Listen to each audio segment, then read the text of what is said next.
प्यारे बच्चों, आज हम आपके समक्ष सामाजिक विज्ञान विषय की पाठ्यपुस्तक भूगोल के अंतर्गत पाठ 5, जिसका शीर्षक है प्राकृतिक वनस्पति तथा वन्य प्राणी के बारे में पढ़ेंगे, जो कि कार्यपत्रक 37 के अंतर्गत दिया गया है। आज के विषय में आपको वन्य प्राणियों के बारे में और प्राकृतिक वनस्पति के बारे में बताया जाएगा। तो मैं आपका अध्यापक विकास शर्मा शुरू करते हैं। हमारा देश भारत विश्व के मुख्य 12 जैव विविधता वाले देशों में से एक है। अब मैंने एक शब्द बोला, जैव विविधता। जैव विविधता का मतलब क्या हुआ? जैव अर्थात जो जीव होते हैं हमारे, और विविधता उनकी जो विशेषताओं में अंतर होते हैं वो क्या कहलाएगी? जैव विविधता। जीवों की विशेषताओं में पाए जाने वाले विभिन्न अंतर या भेद क्या कहलाते हैं? जैव विविधता कहलाते हैं। तो जो हमारा देश भारत है, इसमें विश्व के मुख्य 12 जैव विविधता वाले देशों में से क्या है? एक है। लगभग 47,000 कितनी? 47,000 विभिन्न प्रजातियों के पौधे पाए जाने के कारण यह देश विश्व में 10वें स्थान पर और एशिया में 4थे स्थान पर है। यानी कि वर्ल्ड में 10th पर और एशिया में 4थे स्थान पर है। भारत में लगभग 15,000 प्रजातियों के फूलों की पौधे हैं, जो कि विश्व में फूलों के पौधों का 6% हैं। यानी कि जो भारत में जितने भी फूलों के पौधे हैं वो क्या हैं? 15,000 प्रजातियों के फूलों के पौधे हैं, और ये क्या है? पूरे विश्व के फूलों का 6% है। भारत देश में बहुत से बिना फूलों के पौधे, यानी कि फूलों वाले पौधे तो होते ही हैं, कुछ पौधे ऐसे होते हैं जिन पर फूल नहीं आते, जैसे कि फर्न हो गया, शैवाल, एल्गी बोलते हैं उसे, तथा कवक, फंजाई। भारत में लगभग 90,000 जातियों के जानवर और विभिन्न प्रकार की मछलियाँ ताजे तथा समुद्री पानी में पाई जाती हैं। कहाँ पाई जाती हैं? ताजे तथा समुद्री पानी में पाई जाती हैं। प्राकृतिक वनस्पति का अर्थ।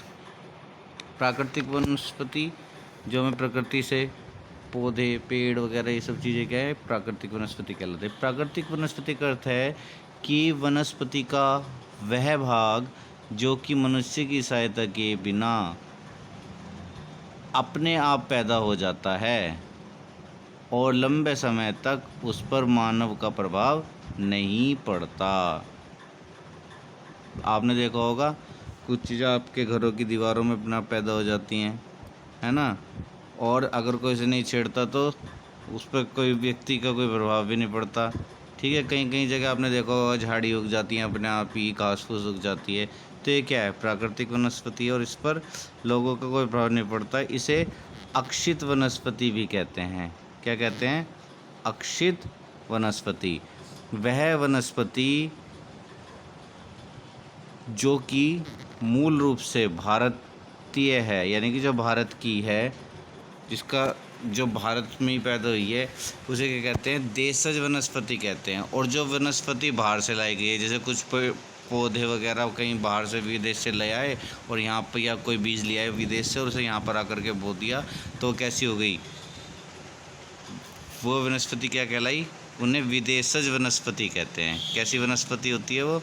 विदेशज वनस्पति। तो देशज वनस्पति आप समझ गए, जो देश में ही उत्पन्न हो, ठीक है, जो मूल रूप से भारत की है, और जो बाहर से ला गई वो विदेशज वनस्पति है। किसी क्षेत्र या समय विशेष के पौधों को फ्लोरा क्या कहा जाता है? फ्लोरा, पादप जात, हिंदी में पादप जात। और जो वहाँ के वन्य प्राणी हैं, जो वहाँ के जानवर हैं, उन्हें प्राणी जात हिंदी में, और इंग्लिश में क्या कहते हैं? फोना। पौधों को तो क्या कहते हैं? फ्लोरा, यानी कि पादप जात, और प्राणियों को फोना। ठीक है, फ्लोरा एंड फोना। अब बात करते हैं वनस्पति तथा वन्य प्राणियों में विविधता के कारण। अभी हमने वनस्पति के बारे में पढ़ा, वन्य प्राणियों के बारे में आपको पता चल गया, लेकिन ये जो इनमें विविधता होती है, इसके बहुत सारे कारण होते हैं। किसी एक जगह पर एक ही जैसे जानवर पाए जाएं या एक ही जैसे पौधे पाए जाएं, यह आवश्यक नहीं है। अगर हम स्थान परिवर्तन करते हैं, जैसे उत्तर भारत से दक्षिण भारत में जाते हैं, वहाँ विभिन्न प्रकार के अलग तरीके की वनस्पति पाई जा सकती है, या किसी अलग दिशा में जाते हैं तो वहाँ अलग प्रकार के जानवर पाए जा सकते हैं।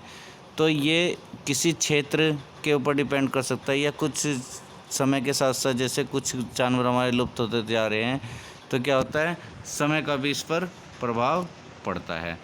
अब वनस्पति तथा वन्य प्राणियों में विविधता के क्या कारण हैं? तो इसका पहला बिंदु है धरातल। क्या है ये पहला बिंदु? धरातल। जो आपका पहला पॉइंट धरातल है, इसका खुद का पहला पॉइंट है भूभाग। तो ये भूभाग में के कारण भी वनस्पति तथा वन्य प्राणियों में विविधता पाई जाती है। वो किस तरीके से पाई जाती है? जैसे कि आपने बर्फीले क्षेत्रों में देखा होगा, वहाँ पर क्या होता है, जो जानवर होते हैं उनके ठंडे प्रदेशों जहाँ पर बर्फ़ पड़ती है, उनके शरीर पर क्या होते हैं, फर ज़्यादा होते हैं। जबकि अगर आप राजस्थान में जाओगे तो वहाँ पे अलग तरीके के जानवर मिलेंगे, आपको ऊँट मिलेगा वहाँ पर जो वनस्पति मिलेगी, पेड़ पौधे कैसे मिलेंगे, कटीली झाड़ियों वाले मिलेंगे। ठीक है, जो जिसके कारण होता है वहाँ के भूभाग में परिवर्तन के कारण होता है, बर्फ़ से डिफरेंट जगह है ना वो। धरातल के स्वभाव का वनस्पति पर बहुत गहरा प्रभाव पड़ता है।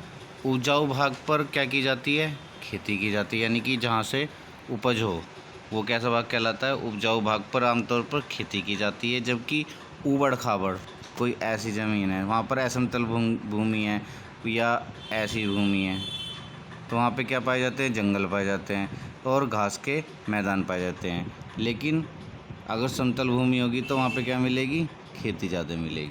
ठीक है। अब अगला पॉइंट है मृदा। मरुस्थल की बलुई मृदा में कटीली झाड़ियाँ तथा नदियों के डेल्टा क्षेत्र में मैंग्रोव वन पाए जाते हैं। बलुई मृदा मतलब आपका है कि जिसमें कि रेत ज़्यादा हो, तभी तो मरुस्थल बनेगा। तथा नदियों के डेल्टा क्षेत्र में मैंग्रोव पाए जाते हैं। पर्वतों की ढलानों में जहाँ मृदा की परत गहरी है, यानी कि जहाँ पर मृदा गहरी है, वहाँ पर कैसे वन पाए जाते हैं? शंकुधारी वन पाए जाते हैं। अगला पॉइंट है जलवायु। जलवायु में आप देखेंगे कि जब किसी स्थान की जलवायु बहुत ज़्यादा गर्म होती है या किसी स्थान की बहुत ठंडी होती है, तो वहाँ के पेड़ पौधों में, प्राणियों में भी विभिन्नता पाई जाती है। जैसे कि वहाँ का तापमान है, वनस्पति की विविधता तथा विशेषताएं तापमान और वायु की नमी पर निर्भर करती हैं।